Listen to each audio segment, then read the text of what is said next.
Баршаларыңызға қайырлы күн. Бүгін кесе ішінде өте дәмді тағам, немесе кесе самса деп те атайды. Өте керемет, осыны сорпасымен өзінің піседі. Өте дәмді, міндетті түрде жасап көріңіздер. Ең алдымен ұн қажет, және де жылы суымызға тұз, құмшекер, құрғақ астығымызды саламыз. Толық рецепті описание бөлімінен көре аласыздар. Енді жақсылап араластырып аламыз. Толықтай тұзымыз бен құмшекеріміз еруі қажет. Құрғақ астығымызды жақсылап араластырып аламыз. Және де бір ас қасық күнбағыс майын құйып, тағы да жақсылап араластырамыз. Енді ұнымыздың үстінен толықтай барлығын құйып, жақсылап араластырып, қамыр илейтін боламыз. Қатты емес, жұмсақ емес, орташа тығыздықта шығуы қажет. Қамырымызды жақсылап илеп, ұюын қандырып қойып қоятын боламыз. Осылай жақсылап илеп алатын боламыз.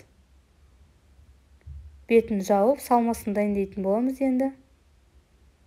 Бізге салмасы үшін ет қажет, етімізді майдалап турап алатын боламыз. Және де картоп, пияз қажет, картопымызды дәл солай кубик етіп майдалап турап алатын боламыз.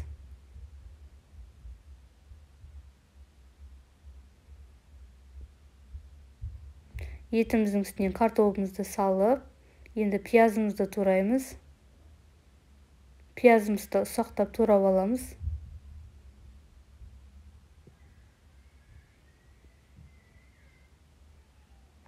Барлығын көз мөлшерімен жасасаңыздар болады.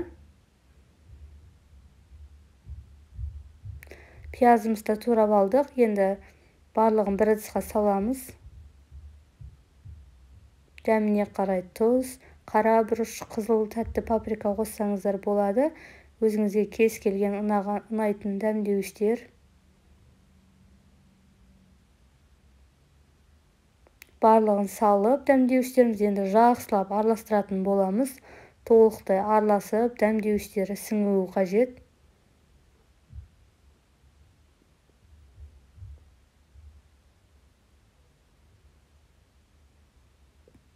Осылай жақсылап араластырып алдық. Енді қамырымызды алып, бірнеше бөлшектерге бөліп алатын боламыз. Сіздің жасап жатқан кесеңізге қарай солай формасын жасайтын боласыздар. Мен кішкентай кесеге жасадым. Манталарыңызға сиятындай кесе алып, соған қарай қамырымызды өлшейтін боламыз. Осылай кішкене ғана етіп жайдым. Тым қалың немесе тым жұқа болмауы қажет. Астыққа қосылғаннан кейін сәл көтеріледі.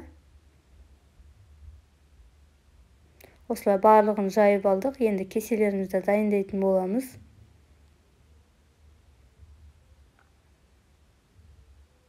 Бірден үлкен кеселерге дайындасаңыздар да болады. Енді дайын болған салмамызды барлық ыдыстарға салып шығамыз.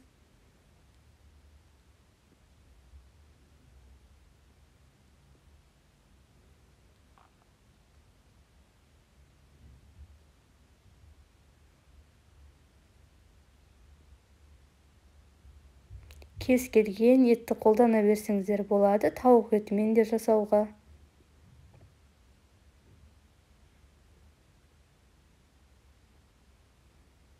Осылай ыдысымызды қатты толтырмай салып алатын боламыз.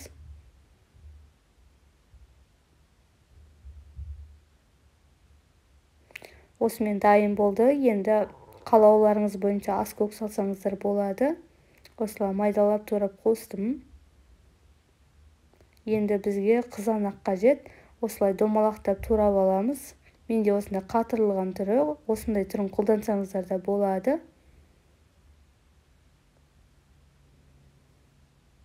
Қызанақ қоссаңыздар, суы шығып, ерекше дәмді болып шығады. Осымен дайын. Енді осыны мантаваркаде бууда пісіретін боламыз. Бетіне қамырларымызды қойып, жақсылап шет жақтарын жауып шығасыздар. Ешқандай осы ішіндегі несі шықпауы қажет. Буы өзінің буында, суында өте дәмді болып пісуі қажет. Осымен дайын болды. Жақсылап бекітіп шықтық шет жақтарын. Енді мантаваркамызға қойып, 1 сағаттай көлемде пісіретін боламыз. егерде тауық етімен немесе басқа етпен пісірсеңіздер, одан да аз уақытта пісіруге болады. Осылай пісіп шықты.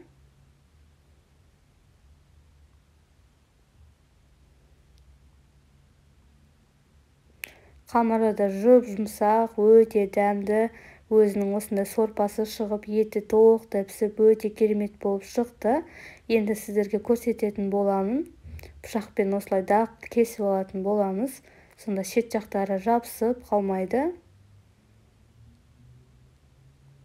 Ана өзінің ішінде буында піскен, өте керемет дәмді болып шықты. Сіздерге видео ұнаса лайк басып, комментарий қалдырып кетіңіздер. Осылай жейтін боламыз. Менің каналыма тіркелмеген болсаңыздар, міндетті түрде тіркеліп, қолдау білдіріп кетіңіздер. Баршаларыңызға ас болсын, міндетті түрде жасап көріңіз.